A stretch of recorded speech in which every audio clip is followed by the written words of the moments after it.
हसीना की सजा से बांग्लादेश में आया सियासी भूचाल। सऊदी अरब को F-35 की मंजूरी। मिडल ईस्ट में तनाव। ब्रिटेन ने सख्त की शरण नीति। निवास में देरी।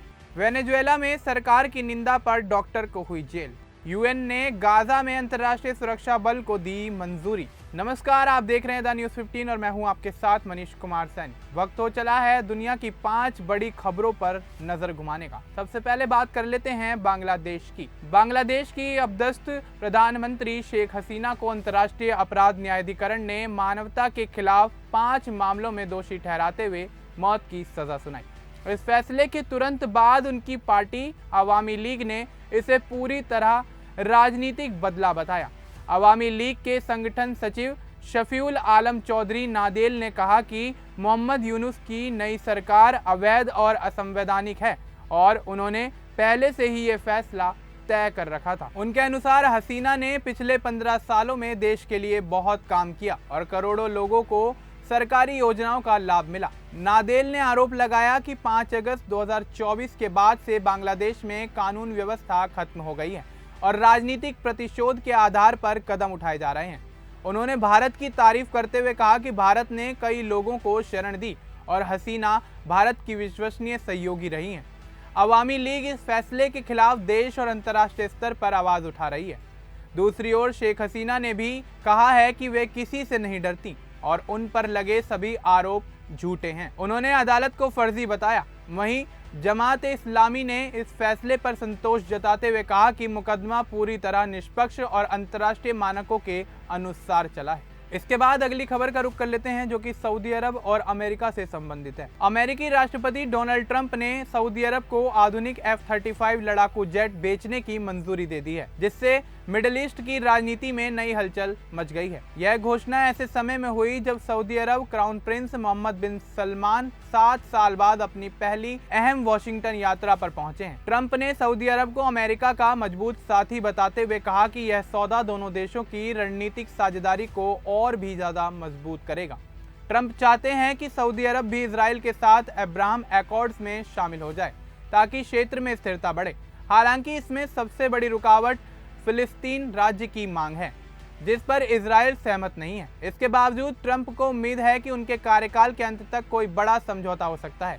पहले भी ट्रंप प्रशासन यूएई को F-35 जेट बेचने की कोशिश कर चुका है, लेकिन राजनीतिक विवादों के चलते वह सौदा रुक गया था। इस बार भी चुनौती यह है कि क्या यह सैन्य तकनीक सुरक्षित रहेगी और क्या इजराइल की सुरक्षा प्रभावित नहीं होगी। कुल मिलाकर यह फैसला सिर्फ हथियार बिक्री नहीं बल्कि मिडिल ईस्ट की भविष्य की राजनीति से जुड़ा बड़ा कदम माना जा रहा है। इसके बाद अगली खबर का रुख कर लेते हैं जो कि ब्रिटेन से संबंधित है। दरअसल ब्रिटेन की सरकार ने शरण नीति में बड़ा बदलाव करते हुए कई कड़े नियम लागू किए हैं। प्रधानमंत्री कीयर स्टारमर और गृह मंत्री शबाना महमूद ने संसद में बताया कि अब शरण पाने वालों को स्थायी निवास के लिए 20 साल तक का इंतजार करना पड़ सकता है। इसके अलावा जो देश अपने अवैध नागरिकों को वापस नहीं लेते उन पर वीजा पेनल्टी लगाई जाएगी। सरकार का कहना है कि इससे अवैध प्रवास रुकेगा और असली शरणार्थियों के लिए सुरक्षित और कानूनी रास्ते खुलेंगे। नई नीति में शरण देने का दर्जा अस्थायी होगा। व्यक्ति तभी ब्रिटेन में रह पाएगा जब तक उसके देश वापस लौटना सुरक्षित ना हो।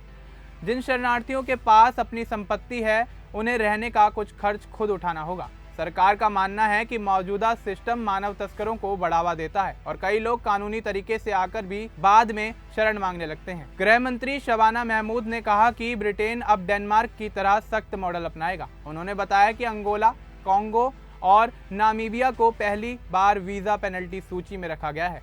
इस समय 1 लाख से ज्यादा लोग सरकारी खर्च पर शरण आवासों में रह रहे हैं, जो देश पर बड़ा आर्थिक भार बन गया है। नई नीति इसी समस्या को कम करने की कोशिश करेगी। इसके बाद अगली खबर का रुख कर लेते हैं जो कि वेनेजुएला से संबंधित है। दरअसल वेनेजुएला से एक चौंकाने वाला मामला सामने आया है, जहां 65 वर्षीय महिला डॉक्टर मार्गी ओरोजको को व्हाट्सएप पर सरकार की आलोचना करने के कारण 30 साल की सजा सुनाई गई है। आरोप यह है कि उन्होंने एक ऑडियो संदेश में राष्ट्रपति निकोलस मादुरो की सरकार के खिलाफ कई बातें कही, जिसे अदालत ने देशद्रोह, नफरत फैलाने और षड्यंत्र का मामला माना। यह वेनेजुएला में दी जाने वाली सबसे कठोर सजा है। ओरोज़को को अगस्त 2024 में गिरफ्तार किया गया था। उस समय मादुरो के विवादित पुनर्निर्वाचन के बाद पूरे देश में विरोध प्रदर्शन हो रहे थे। विपक्ष और कई देशों ने चुनाव को धोखाधड़ी करार दिया था। इन प्रदर्शनों के दौरान 2400 लोग गिरफ्तार हुए। हालांकि ज्यादा लोगों को कुछ महीने बाद छोड़ दिया गया। इसी माहौल में मादुरो ने अपने समर्थकों से विपक्ष के लोगों को फांसीवादी कहकर उनकी शिकायत करने की अपील की। मानवाधिकार संगठनों का कहना है कि हिरासत में रहते हुए ओरोज़को को 2 बार दिल का दौरा पड़ चुका है। एनजीओ फोरो पैनल के अनुसार वेनेजुएला की जेलों में करीब 882 राजनीतिक कैदी बंद हैं। दूसरी ओर अमेरिका और वेनेजुएला के बीच तनाव बढ़ गया है। अमेरिकी राष्ट्रपति डोनाल्ड ट्रंप ने कहा है कि वे सैन्य कार्रवाई से इनकार नहीं करते, जबकि मादुरो बातचीत के लिए तैयार होने की बात कह रहे हैं। इसी दौरान अमेरिकी युद्धपोत USS Gerald R Ford Caribbean पहुंच चुका है। इसके बाद अगली और आखिरी खबर का रुख कर लेते हैं, जो कि संयुक्त राष्ट्र सुरक्षा परिषद से जुड़ी हुई है। दरअसल संयुक्त राष्ट्र सुरक्षा परिषद ने गाजा के लिए अमेरिकी योजना को मंजूरी दे दी है, जिससे अब क्षेत्र में एक अंतर्राष्ट्रीय सुरक्षा बल भेजने का रास्ता साफ हो गया है। इस प्रस्ताव के पक्ष में 15 में से 13 देशों ने वोट दिया है, जबकि रूस और चीन ने मतदान में हिस्सा ही नहीं लिया। यह फैसला इजराइल हमास के 2 साल लंबे संघर्ष के बाद गाजा में चल रहे नाजुक युद्ध विराम को मजबूत करने की दिशा में एक बड़ा कदम माना जा रहा है। अमेरिकी योजना में राष्ट्रपति डोनाल्ड ट्रंप की 20 बिंदुओं वाली युद्ध विराम योजना को भी समर्थन दिया गया है। इसके तहत बोर्ड ऑफ पीस नाम की एक अस्थायी संस्था बनाई जाएगी, जिसकी अगुवाई खुद डोनाल्ड ट्रंप करेंगे। यह बोर्ड और अंतर्राष्ट्रीय बल गाजा की सीमाओं की निगरानी, सुरक्षा व्यवस्था और हथियारों पर नियंत्रण जैसे महत्वपूर्ण काम देखेंगे।